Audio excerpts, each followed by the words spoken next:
IDream media ప్రేక్షకులందరికీ స్వాగతం సుస్వాగతం. మనతో పాటు అనంత శక్తి ఫౌండర్ స్పిరిచువల్ గురు అనంత సాయికృష్ణ గారు ఉన్నారు. చాలా ఇంపార్టెంట్ టాపిక్ ఫైనాన్షియల్ గ్రోత్ గురించి అనమాట.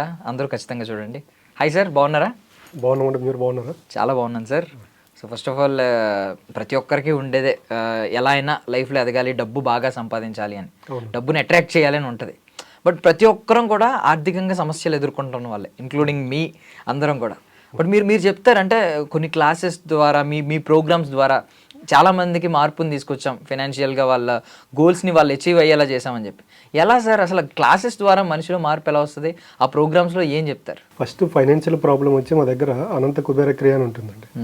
అంటే ఒక వ్యక్తి మా క్లాస్కి రాకకుండా ముందు డబ్బు పట్ల ఆయనకు ఆలోచన విధానం ఎలా ఉండేది, డబ్బు వచ్చినప్పుడు ఆయన యొక్క వ్యక్తిత్వం ఎలాగ ఉండేది, డబ్బు ఆయన దగ్గర లేనప్పుడు ఆ వ్యక్తి యొక్క వ్యక్తిత్వం ఎలాగ ఉండేది అనేది ఒక 1 అవర్ వాళ్ళ దగ్గర ఇంటరాక్ట్ అవ్వడం జరుగుతుందనమాట.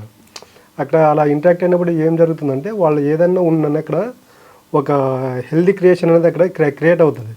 అలాంటప్పుడు ఏమవుతుందంటే వాళ్ళు ఓపెన్ అవుతారంట మన దగ్గర. కొంతమంది వాళ్ళ యొక్క మానసిక బాధను లోపల పెట్టుకుంటారు. మనిషికి ఏ ప్రాబ్లం ఉన్నా ఫైనాన్షియల్ ప్రాబ్లం ఉండకూడదండి. మనిషికి ఫైనాన్షియల్ ప్రాబ్లం ఉంది అనుకోండి, మనిషిని ఒక దగ్గర స్థిరంగా ఉన్నివ్వదు అనమాట. దానికే ఫస్ట్ ఫైనాన్షియల్ ప్రాబ్లంలో వచ్చిన వాళ్ళకు ఫస్ట్ డబ్బు పట్ల వాళ్ళు ఉన్నటువంటి చూసే విధానాన్ని అక్కడ మారుస్తూ అనమాట. అంటే ఇన్ని రోజులు మీరు చూస్తున్నటువంటి డబ్బుని ఏ విధంగా చూస్తున్నారు, మీరు ఏ విధంగా డబ్బు పట్ల బిహేవ్ చేస్తున్నారు అని వాళ్ళకి అక్కడ ప్రాక్టికల్గా చూపించినప్పుడు ఏమవుతుందంటే వాళ్ళకు వాళ్ళు రియలైజ్ అవుతారు అనమాట. అంటే నేను డబ్బు పట్ల ఈ విధమైన వ్యక్తిత్వంతో ఉన్నాను కాబట్టి డబ్బు నా దగ్గరికి రావడం లేదు అని వాళ్ళు అక్కడ ఒక క్లారిఫికేషన్కి వచ్చినప్పుడు ఏమవుతుందంటే ఇప్పటి నుండి డబ్బుని చూసే విధానం వాళ్ళకి అక్కడ క్లాసులో చెప్పడం జరుగుతుంది. అంటే అక్కడ వాళ్ళకు ఒకటి స్వర్ణ ధ్యాన క్రియ అనేది ఉంటుందన్నమాట. అంటే డబ్బును మనం ఏ విధంగా అట్రాక్ట్ చేయాలి, ఇన్ని రోజులు డబ్బు పట్ల మనం చేసిన తప్పులేంటి, వాటికి ఆపోజిట్గా అంటే డబ్బు పట్ల మనము ఎలా ప్రేమతత్వంతో ఉండాలి, ఎలా కృతజ్ఞత భావంతో ఉండాలి, ఫ్యూచర్లో మనం ఏం చేస్తే డబ్బు మన దగ్గరకు వస్తుందన్నది అక్కడ ఫుల్ డే సెషన్ ఉంటుందన్నమాట.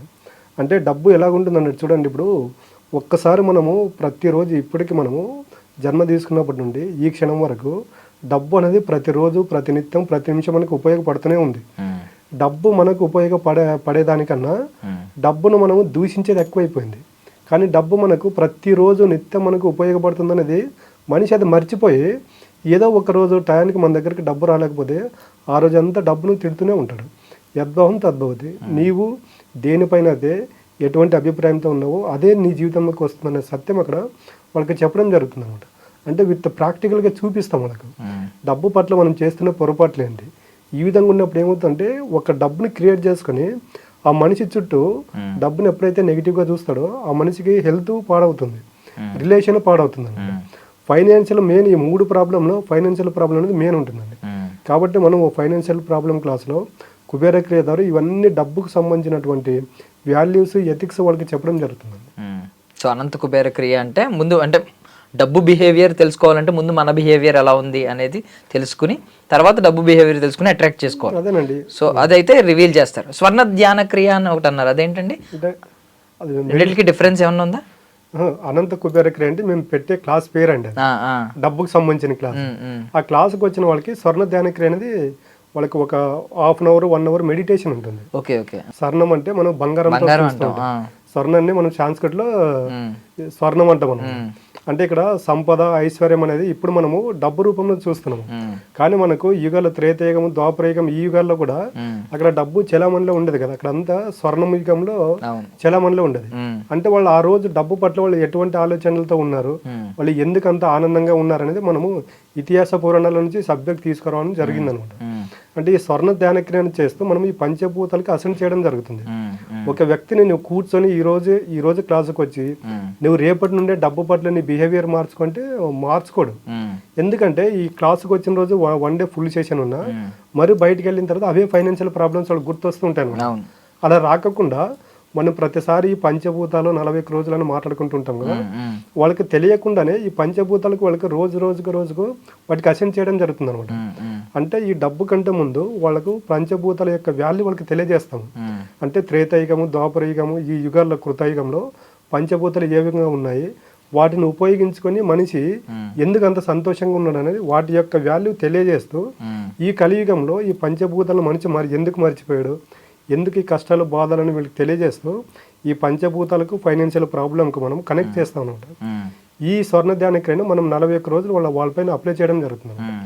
ఎప్పుడైతే ఒక వ్యక్తి 41 రోజులు సిన్సియర్గా మెడిటేషన్ చేస్తాడో ఆటోమేటిక్గా ఫైనాన్షియల్ ప్రాబ్లం అనేది మనిషికి తగ్గుకుంటూ వస్తుంది. డబ్బు పట్ల ఈ వ్యక్తి చూసే విధానం మారిపోతుంది. అంటే ఈ క్లాస్కి వచ్చిపోయిన తర్వాత డబ్బు పట్ల వాళ్ళకి ప్రేమ పెరుగుతుంది, డబ్బు పట్ల కృతజ్ఞత భావం పెరుగుతుంది. పొరపాటున కూడా డబ్బును తిట్టమన్నా కూడా తిట్టరు. ఎందుకంటే మేము పాస్ట్ మొత్తము ఆ రోజు వరకు డబ్బు వాళ్ళకి ఏ విధంగా ఉపయోగపడింది అనేది పిన్ టు పిన్ చెప్పినప్పుడు ఏమవుతుందంటే వాళ్ళు రియలైజ్ అవుతారనమాట. ఇప్పుడు మనం ఏదో ఒక మూవీ చూస్తూ ఉంటామండి, క్లైమాక్స్లో ఒక ఫాదర్ కావచ్చు బ్రదర్ వరకు ఆ సినిమా మొత్తం వీళ్ళకు వాళ్ళు ఏమంటారంటే మా ఫాదర్ నా కోసం ఏం చేయలేదు, నా బ్రదర్ నా కోసం ఏం చేయలేదని ఆ సీన్ రన్ అవుతూ ఉంటుంది. లాస్ట్ క్లైమాక్స్లో వాళ్ళు వాల్యూ తెలిసినప్పుడు వాళ్ళు ఎంత మానసికంగా ఇదవుతారు. కరెక్ట్. ఈ విధంగా మనం ఇన్ని రోజులు డబ్బు మనకి ఏ విధంగా ఉపయోగపడింది అనేది మన క్లాస్లో వాళ్ళకు రియల్గా ప్రాక్టికల్గా చూపించినప్పుడు కొంతమంది ఏడ్చిన వాళ్ళు ఉన్నారు క్లాసులో. అంటే ఇంత మనము డబ్బును ప్రతిరోజు నాకు ఇంత ఉపయోగపడుతుంటే నేను మాత్రం డబ్బును ప్రతిరోజు తిడుతూనే ఉన్నాను కదా అన్నప్పుడు మనిషి రియలైజ్ అయినప్పుడు ఏమవుతుందంటే యద్భావం తద్భవతి. ఈ రోజు నుండి రియలైజ్ అయ్యాను కాబట్టి రేపటి నుంచి నేను డబ్బు పట్ల విధానం మార్చుకుంటాను, తప్పులు చేయను, పొరపాటు చేయను అన్నప్పుడు ఏమవుతుందంటే నిదానంగా వాళ్ళ జీవితంలోకి డబ్బు రావడం అనేది స్టార్ట్ అవుతుంది. నైస్, అద్భుతం. సో మీకు ఇప్పుడు దాకా ఈ ప్రోగ్రామ్కి చాలామంది అటెండ్ అయ్యి ఎంతోమంది బయటికి వెళ్ళిన తర్వాత వాళ్ళ జీవితాలను మార్చుకున్న వాళ్ళు ఉంటారు.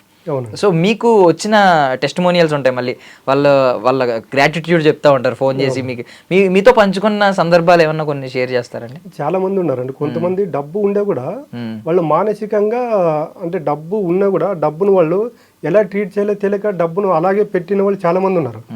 అంటే డబ్బు ఎలాగ ఉండాలంటే ఎప్పుడు ఆ నీటి ప్రవాహం మాదిరి ఉండాలండి. డబ్బును ఎలాగంటే మనము యూనివర్స్కి ఒక 10 రూపాయలు ఖర్చు చేస్తే మన దగ్గరికి 100 రూపాయలు వస్తుంది. ఈ యూనివర్స్ సిద్ధాంతం అనేది వాళ్ళకి చెప్దాం అనమాట. అప్పుడు ఏమవుతుందంటే ప్రతి ఒక్కరు మన క్లాసులకు వచ్చిన వాళ్ళు కూడా వాళ్ళు రియలైజ్ అయ్యి డబ్బులు సంపాదించుకొని మళ్ళీ మా దగ్గరికి అగైన్ ఇప్పుడు వాళ్ళు ఏదైతే బెనిఫిట్ పొందారో వాళ్ళు ఇంకో 4గురికి చెప్పడం వల్ల ఏమవుతుందంటే మాకు చాలా హ్యాపీగా ఉంటుంది. ఎందుకంటే ఇప్పుడు మా దగ్గరికి ఒక 10 మంది వచ్చింటారండి. ఆ 10 మందిలో కొంతమందికి రిజల్ట్ వచ్చినప్పుడు బయట వాళ్ళకి మేము చెప్పాల్సిన అవసరం లేదు.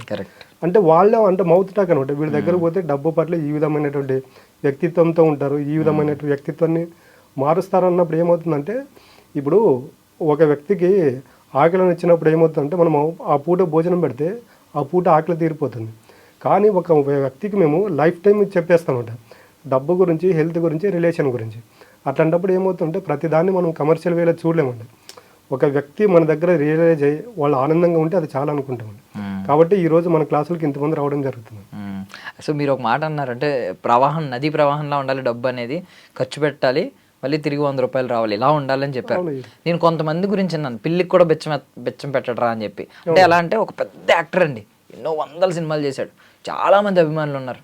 అంటే హీరో కాదు, చాలా మంది అభిమానులు ఉన్నారు. ఆయన గురించి చెప్పింది విన్నది ఏంటంటే షూటింగ్ వెళ్ళినప్పుడు అదిని ఆయనకి కారున్నా కావాలని క్యాబ్ బుక్ చేసుకుని వెళ్ళి దానికి ప్రొడక్షన్ దగ్గర డబ్బులు పెట్టి మొత్తం రూపాయి కూడా ఆయనది ఖర్చు అవ్వకూడదు ప్రతిదీ. ఈవెన్ ఇక్కడికి వచ్చిన తర్వాత కొంతమంది యాక్టర్స్ గురించి విన్నాను నేను, ప్రొడక్షన్ నుంచి కూడా ఫుడ్ ఇంటికి పంపించుకునే వాళ్ళు.